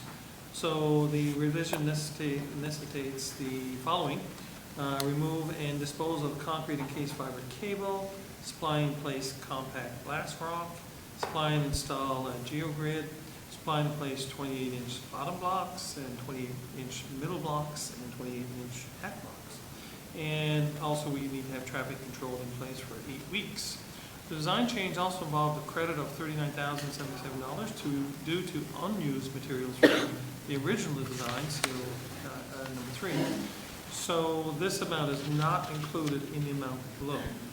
So the proposed resolution be resolved that the City of Corner Brook Council approve change order number 4 for the retaining wall, Curling Street, for West Coast Excavating and Equipment Company Limited, in the amount of $169,756.10 HST included. I so move. Second, Mr. Mayor? Okay, questions on this item? Yes. Yeah, just one, I wasn't reading as Mr. Councilor was doing his presentation. The credit piece. Yep. We got a credit back, or we owe them? We got a credit We back. got a credit because back. of Thank you, other Mr. Mayor. unused material, yeah. So, Mr. Mayor, just for clarity, I assume the cost of the work is a little over $200,000, and we apply our credit towards that for $169 extra. Is that what that says? Yes, this is actually Mr. Burden. I'd have to just look at the actual specific amounts of it. It says No, I it's don't not think so. included in It's the amount not, below. it's not included. It's not included, so it's 169 less the 33. Less the 39? Yes, 36, yes. Okay, that's what I was trying to get clarity on. So it's about 130,000 extra. Okay, that makes sense. Okay, thank you. Okay, yeah, that one is, like I said, that one is a significant change to that project. The moving that telecom really put us behind, and it changed the timelines quite a bit. It also changed the design quite a bit, as you can see reflected in the cost here. But it's really been a pain for the people in the area. And so again, it's not something that we can control. Love to have that road open, and if you could foresee the future before you dig that hole and find where the rock is, you'd do it differently, but unfortunately, you could only test so much before you actually have to get into it, so this is where we are. Yes, Any idea when it will be completed, Mr. Mayor? I think the earlier report said mid to the end of October. Yes, No, I was just going to add, Mr. Mayor, it is one of the older streets around, and I guess the retaining wall that's been there for an awful long time. You know, Councilor Griffin is probably more aware of it than I am, but it's something that's been talked about for decades, as far as I can recall. And so no doubt you're going to find, you know, things there that you're not aware of that have been long buried and long forgotten about. And I'm just glad to see it moving forward and to see it get done. okay, yes, I'm just, the traffic control for 8 weeks. yeah, They didn't know they had to do traffic control? no, this is different. So In what way? I'm assuming this is because of the change. Is that additional 8 weeks? Yes, that's what it Okay, says in all the right, thing here, yeah, yeah. okay. Yeah, it would be, there's signage and, they would have had everything budgeted for the original job. And now it's taken quite a bit longer, so they will Okay, want. okay. No, they that's want fine. money. They want to be paid for their materials. Okay, any other questions? Okay, let's vote. All those in favor say aye. Aye. Contrary-minded? Carried. Councilor Grantor, City Hall cleaning. Thank you, Mr. Mayor. The tender for the City Hall cleaning contract number 2024-22 closed on September 17, 2024 at 12 noon with one bid received for a 3-year contract. Blair Holdings Limited, $483,808.26, HST included, for a 36-month term. The contract will be billed monthly at $13,439.12, including the HST. Be it resolved that the City of Corner Brook Council award a tender to Blair Holdings Limited in the amount of $483,808.26, HST included, for the 36-month term for the City Hall Cleaning Services 2024-22. Thank you, Mr. Mayor. Thank you. Second, Mr. Mayor? Thank you very much. Questions on this one? It's expensive. A lot of money. That was my question, but what's the difference in the last one and this one? when it comes 3 to the years. No, I mean cost, cost-wise. What do we pay? It's 18%, it says in the thing. Oh, okay. The original, the Financial. first one. Oh, yes, I'm Mr. Mayor, was sorry, yep. 100, for the public, it was 167.9, and, sorry, this one is 167.9.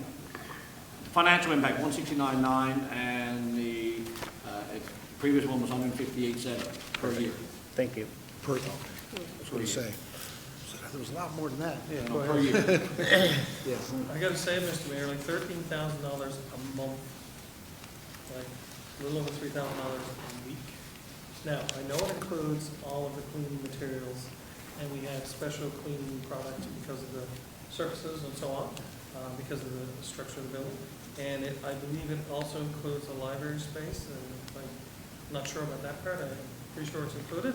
So it is expensive, there's no doubt about that, but as I see, was there only one bid?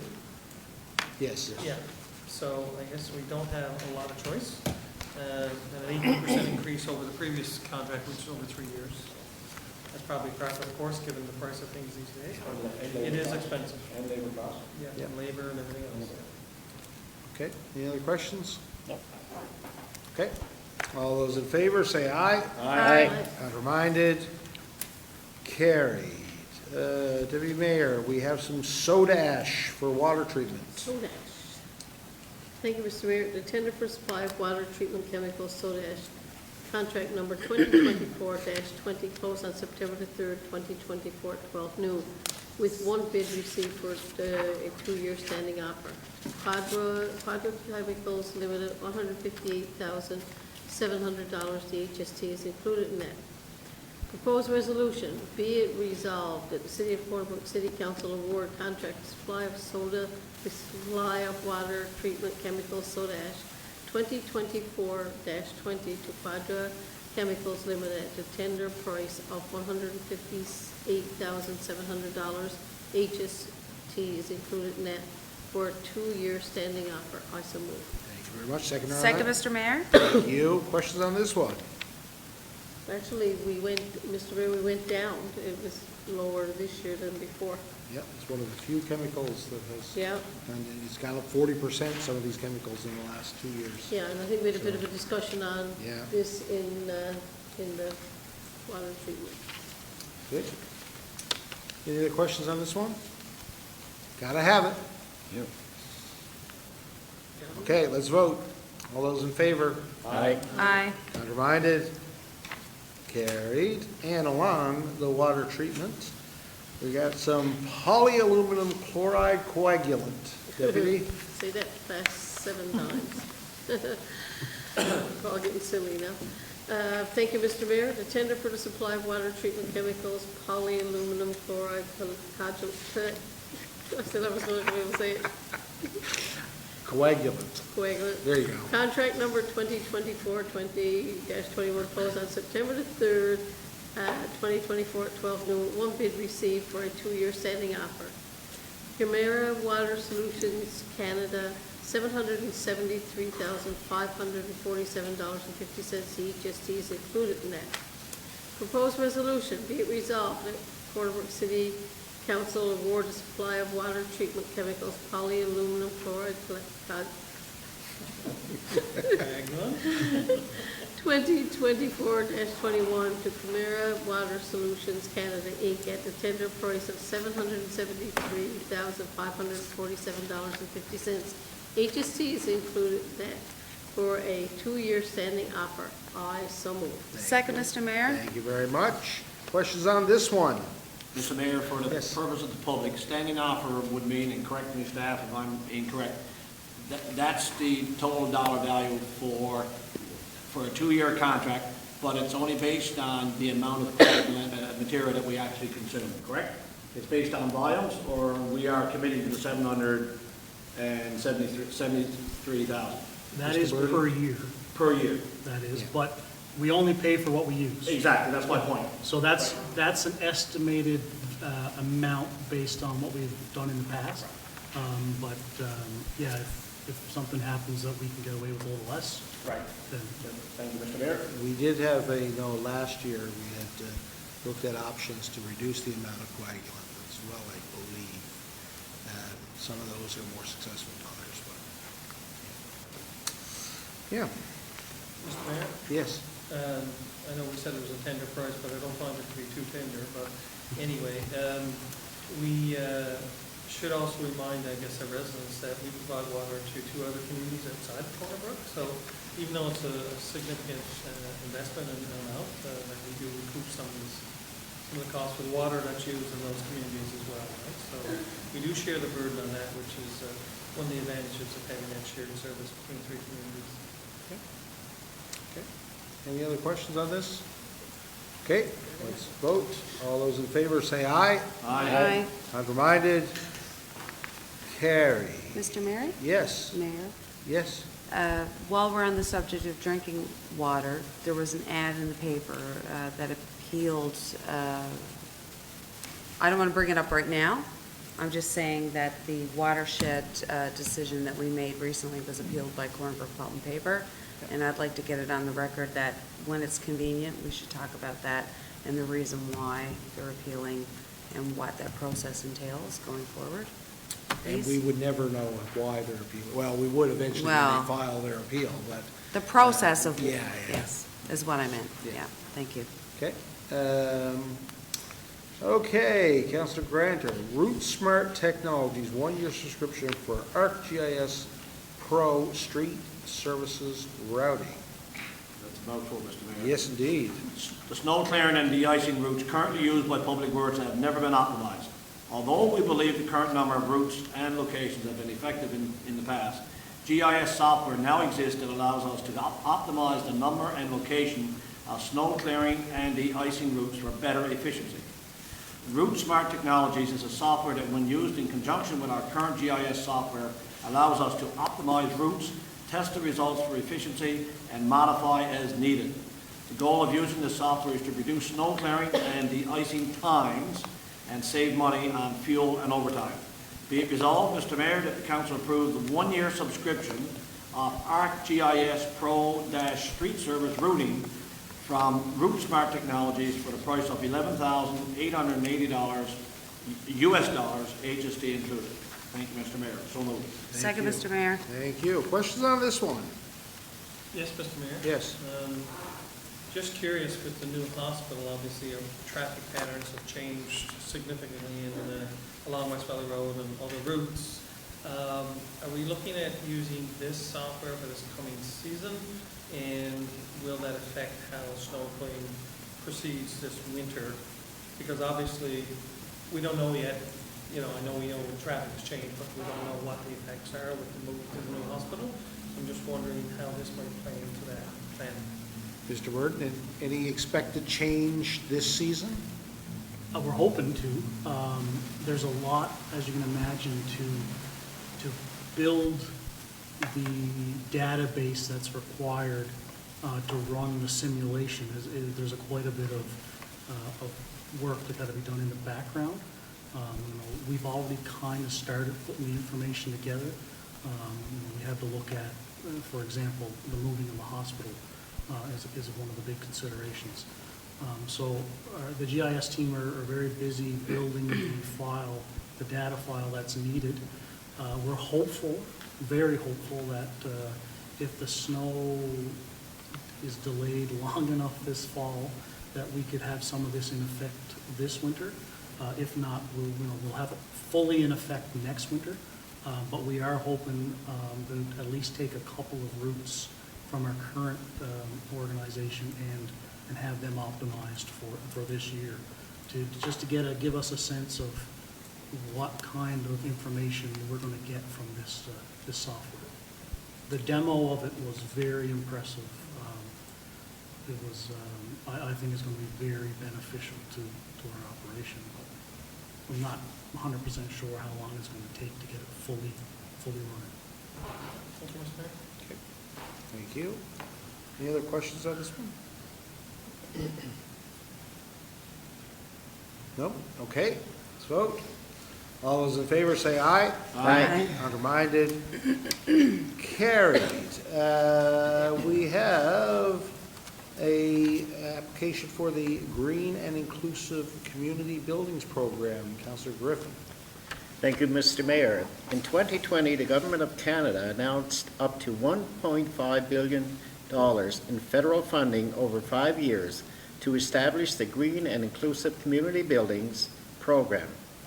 On April 16, 2024, the Government of Canada released Budget 2024, which provided $500 million top-up and extended the program until March 2029.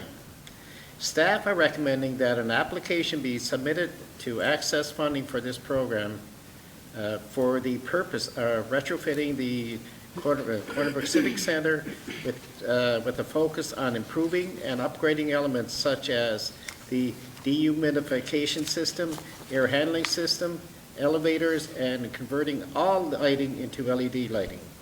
These upgrades will serve to reduce the carbon footprint of the Civic Center, improve accessibility, improve the efficiency, and reduce the strain of existing infrastructure, as well as provide an improved experience for all users of the facility. Be it resolved that the Council of the City of Corner Brook authorize staff to submit an application for funding through the Green and Inclusive Community Buildings Grant for the purpose of retrofitting the Corner Brook Civic Center. I so move. Second. Thank you. Any questions on this one? Mr. Mayor? Yes. How often do we pass resolutions or are asked to pass resolutions about allowing staff to apply for something? Certain types of funding do require that. That's the case here. Okay. So. I don't remember having done that before. so- Yeah, every now and then, different programs, they do require resolution of council in order for. Okay, thank you. Yep. Mr. Mayor, I know in the past we did replace the lights in the annex. I'm just wondering, are we including just interior lighting, or will this be exterior lighting, parking lot lighting, those types of things with LED to reduce our footprint, or is it just the interior of the building? I don't know, Mr. Robinson, do you know? Through you, Mr. Mayor, my initial understanding of this program is it's restricted to buildings specifically. As we look a little more closely into the specific details, it may make an allowance for a parking lot to be considered part of a building, but the intention of the program is for building specific. Thank you, Mr. Mayor. Any questions? Okay, let's vote. All those in favor? Aye. Unminded? Carried. And last but not least, the Community Building Fund Agreement. Councillor Gill. Thank you, Mr. Mayor. I'm chuckling at the title. The Ultimate Recipient, Canada Community Building Fund. It sounds like some kind of stamina race. Anyway, the Ultimate Recipient Canada Community Building Fund, CCBF, which is administered by the federal government, has been renewed for the period 2024 to 2034.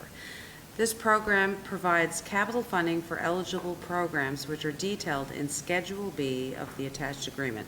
And Schedule B says it's for funding for such things as road and bridges, broadband internet, drinking water, wastewater, solid waste, recreational, cultural, tourism, infrastructure. So it's a very broad scope. Under the previous agreement, the City of Corner Brook received funding of, I'm going to give you 2021 to 2023-24, it's $5,263,262. Under the new agreement, the City of Corner Brook is due to receive $4,647,712, and there's a breakdown for the 5 years between $885,000 to $995,000 over the 5 years. The CCBF program is managed by the Province of Newfoundland and Labrador Department of Municipal and Provincial Affairs. It is resolved to execute the 2024-2034 Ultimate Canada Community Building Fund Agreement as presented. I so move. Thank you. Seconder on that? I'll second it, Mr. Mayor. So this is the gas tax, the new name for gas tax, we used last year's. I think we usually use it as a basis for our paving program, and it's a per capita based funding, so it's very stable. Sometimes it gets doubled. We get a bonus from year to year, but this is pretty standard stuff. I don't know if anyone has any questions? Yep. Just out of curiosity, Mr. Mayor, it goes from 24 to 29 on the new agreement, but the resolution says from 24 to 34, so are there some years missing? I'm assuming it's the same amount each year, but I'm just I wondering. don't know if that's a typo, Mr. Maestri? Mr. Mayor, through you, no, it's not a typo. So what they've covered in terms of the detailed figure, so it is for the 10-year period, 2024 to 2034. However, they've given us a breakdown for the 5 years, and then in 2029, Okay. they will revisit that and give us. So similar to previous year, you'll notice the 2014 to 2019 period, or the 2014 to 2024 period was broken into 2 5-year periods. Okay, thank you, Mr. Okay. So it's partial? No, it's just the term of the agreement seems longer now, but Okay. it's as stable as a federal government can be. Ultimate. Yes, Mr. Mayor.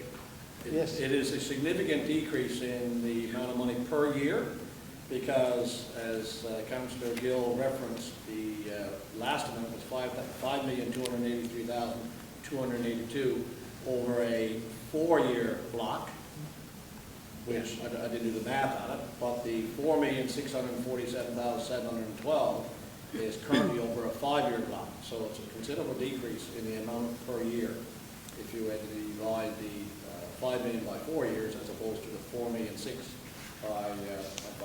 I'd have to look at our thing, but I don't know if there was a double year in there or not.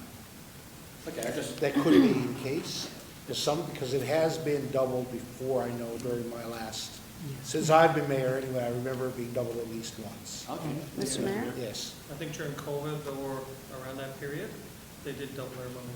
Absolutely. Yes. Yeah, I think it was not related to COVID, yes. It go was ahead. about 1.7 million, 1.762 million. That was the double amount for the COVID Yeah. period. Yeah. Now, the FCM, I know that the lobby is always hard to get a doubling of the gas tax, and I know it has happened. It wasn't a COVID-related thing. I think it was 1 year we were successful in getting them to do it. I'd love to get all of our funding like this. I'd rather take less money if we knew when we were going to get it, rather than play the lottery when it comes to bigger funding projects. Yep. I didn't read out, because I thought it was superfluous, but maybe it wasn't, that the last 2 periods were actually over 4 years, not 5 years. So that might indicate, why the funding is less, but 2014-15 to 2018-19, it was $4,194,000 and change. And then 2021-23-24 was $5 million and change. But those are both over 4-year periods as opposed to the 5-year period that we have right now. And then ultimately 10 years. Correct. Thank you, Mr. Maestri. Okay. Okay, let's vote. All those in favor, say aye. Aye. Contrary-minded? Carried. That's it. We do have one little funding issue that we have to deal with in camera. So I'll ask councilors to stick around. It's a very quick item to deal with. I don't think we'll have to break if we can avoid it. Did you have a question? I'm just wondering if, it's probably not going to help, but it may not hurt. Just wondering if we could draft a letter to send to the Minister of Health, and just to see where our cancer unit in our new hospital is when it comes to getting doctors, cancer doctors, and I mean, everybody's talking about it, the trips to St. John's. You know, just to get an update for the residents and Yep. like I said, you know, just to see where it is. Advocate. Absolutely. Well, it is, I've just mentioned that a member of our staff is dealing with the issue now that if the staff were in place, would be treated here at the local hospital instead of having to go to St. John's for weeks. So, yes, Hear, hear. Mr. Burton? I just want to give council, before we go off air, a little update on behind the scenes, I guess, problem we had. We had a small chlorine leak at the water treatment plant on September 5th. I just wanted to give kudos to the superintendent of water and sewer, the staff of the water treatment plant, and the Cornwall Fire Department, because a situation that basically turned into nothing because of the training and expertise of these people could have been very, very serious. Chlorine gas, as you know, it's probably one of the most, or the most dangerous chemical that we have in the city.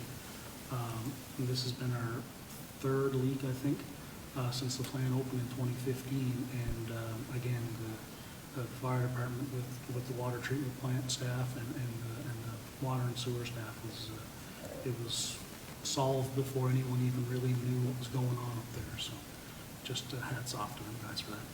They should put that in the water and sewer report. I thought it was there, actually. They should, toot their own horn for these kind of things. So thank you for that. Okay, I'll declare the public meeting adjourned. Thank you all. Thank you. Okay, so.